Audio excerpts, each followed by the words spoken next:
बिस्मिल्लाहिर्रहमानिर्रहीम। अस्सलामुअलैकुम। 10th science के स्टूडेंट्स को मैथ की क्लास में खुशामदीद। तो स्टूडेंट्स, आज हमने 1.1 का क्वेश्चन नंबर 2 सॉल्व करना है। बेसिकली ये हम पहले सारा सॉल्व कर चुके थे, इसका वीडियो लेक्चर कहीं मिस हो गया तो हमें दोबारा रिकॉर्ड करना पड़ रहा है।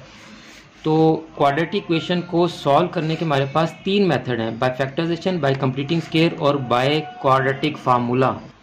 तो क्वाड्रेटिक इक्वेशन को सॉल्व करने के 3 मेथड हमारे पास हैं। बाय फैक्टराइजेशन आज हम सीखेंगे। तो एक्सरसाइज 1.1 का क्वेश्चन 2 का पार्ट 3 मैंने आपको फैक्टराइजेशन से सॉल्व करवाया था, बाकी मैंने आपको होमवर्क में दिए थे और ये सारे भी मैंने आपसे डिस्कस किए हुए हैं बड़ी डिटेल के साथ। ये इसलिए किया था कि ये स्टैंडर्ड फॉर्म में नहीं था, ये स्टैंडर्ड फॉर्म में था, इसको भी स्टैंडर्ड फॉर्म में लाना आसान था।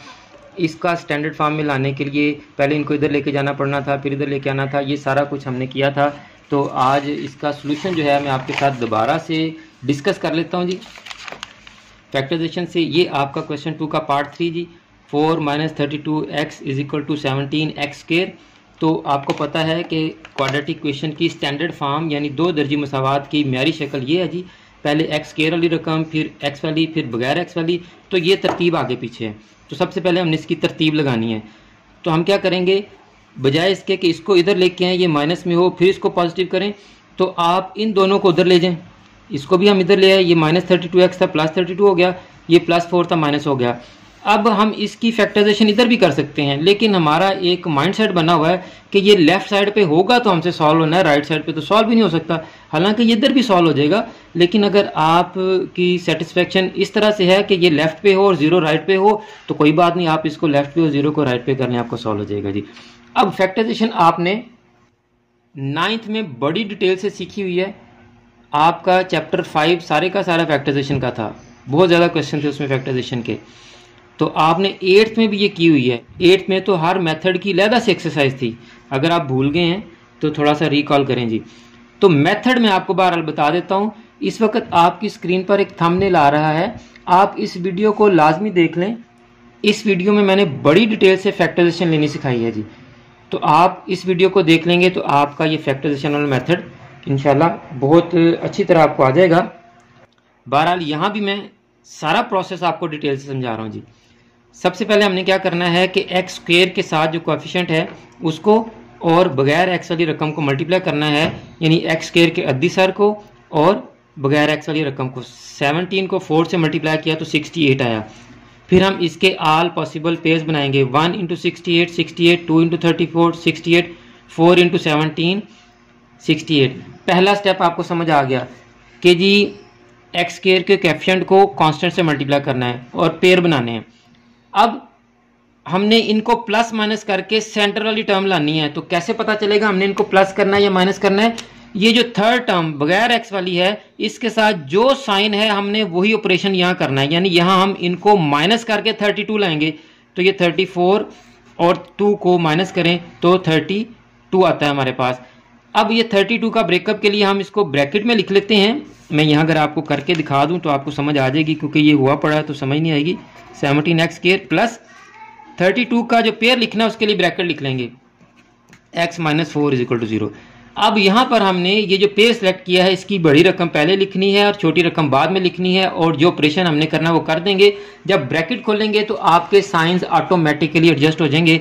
अब हमने 34 - 2 करना है जी। ये पेयर हमने सेलेक्ट किया था 34 और 2 का, तो 34 - 2 किया तो 32 आ गया जी। सेंट्रली टर्म आ गई हमारी।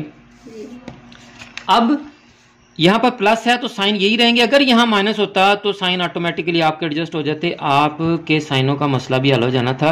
+34x और -2x - 4 = 0 जी।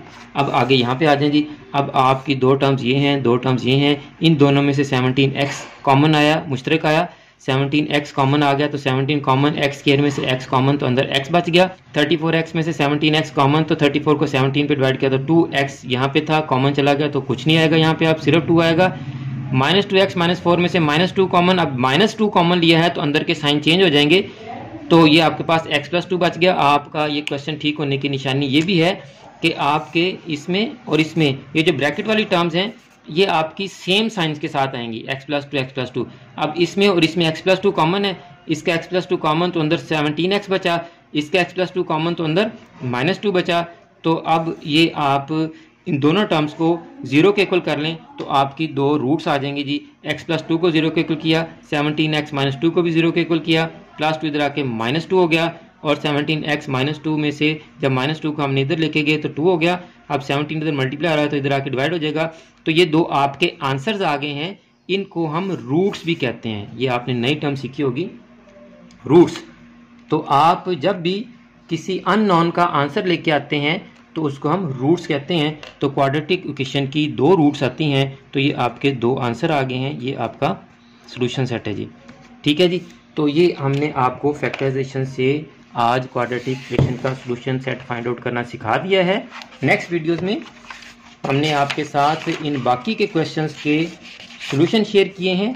अगर आपने अभी तक चैनल सब्सक्राइब नहीं किया तो चैनल को सब्सक्राइब कर लें, बेल आइकन को दबाकर ऑल नोटिफिकेशंस को भी ऑन कर लें ताकि आपका कोई लेक्चर मिस ना हो सके, और आप इन वीडियोस को अपने क्लास फेलोज और फ्रेंड्स के साथ ज़्यादा से ज़्यादा शेयर भी किया करें ताकि आपकी वजह से उनका भी फ़ायदा हो सके। और मेरी दुआ है कि अल्लाह पाक आप तमाम स्टूडेंट्स को इंतहाई अच्छे नंबरों से कामयाबी अता फरमाए। मुझे भी अपनी दुआ में याद रखा करें। जज़ाकल्लाह।